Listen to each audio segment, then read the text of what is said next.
இலங்கையின் மொத்த உள்நாட்டு உற்பத்தியில் வடமாகாணத்தின் பங்கு 4.2. அதனைப் போல இலங்கையின் அந்நிய செலாவணி வருமானத்தில் வடமாகாணத்தின் பங்கு மிகவும் குறைவாகவே காணப்படுகின்றது. இந்த நிலைமை மாற்றியமைக்கப்பட்டால் மட்டுமே நாம் பொருளாதாரத்தில் முன்னேறியவர்களாக முடியும். புதிய முயற்சிகள், திட்டங்கள், முதலீடுகள் என பல வழிகளில் வடமாகாணத்தின் எழுச்சிக்காக பலர் பாடுபட்டு வந்த நிலையில் வடமாகாணத்தில் உள்ள ஏற்றுமதியாளர்கள் அனைவரையும் ஊரணியாக்கி ஒரு பொருண்மிய மேம்பாட்டை நோக்கி அனைவரையும் ஒன்றிணைத்து செயற்பட வேண்டும் என்ற ஆசை அனைவரது மனங்களிலும் காணப்பட்டிருந்தது. இந்த நிலைமையின் பெருமதி உணர்ந்து அதற்கு தீர்வு காணும் வகையில் வடமாகாணத்தில் உள்ள ஹெட்டன் நேஷனல் வங்கியின் SME அணியினர் வடமாகாணத்தில் உள்ள ஏற்றுமதியாளர்கள் அனைவரையும் ஒரு தளத்திற்கு கொண்டு வந்தார்கள்.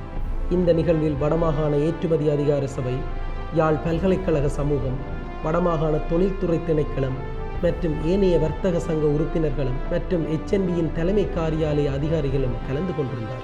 வடமாகாணத்தில் உள்ள ஏற்றுமதியாளர்கள் அனைவரும் ஒன்றாக ஊரணியாக பயணிக்க வேண்டும் என்ற கருத்தினை ஆமோதித்த அனைவராலும் வடமாகாண ஏற்றுமதியாளர் சம்மேளனம் என பெயர் சூட்டப்பட்டு ஒரு பூரணமான அமைப்பாக உருவாக்கப்பட்டது. அதாவது சேம்பர் ஆஃப் நார்தர்ன் எக்ஸ்போர்ட்டர். CNE-னை முன்னகர்த்த தலைவராக திரு சுகந்தன், செயலாளராக திரு தயாபரன், பொருளாளராக திரு கணேந்திரன், உபத்தலைவராக திரு ஸ்ரீகாந்தன், உப செயலாளராக திரு அத்தி, ஊடக பொறுப்பாக திரு சுதானந்த் என சரியான பாதையில் மிகவும் தெளிவாக உறுதியாக தேசத்தின் நலன் பேணி நாட்டை வளமாக்க தன்னை அர்ப்பணித்துள்ளது. CNE-யின் புதிய அலுவலகம் இம்மாதம் 15ஆம் தேதி கோலாகலமாக திறந்து வைக்கப்பட உள்ளது என்பது வடமாகாணத்திற்கு வரப்பிரசாதம்.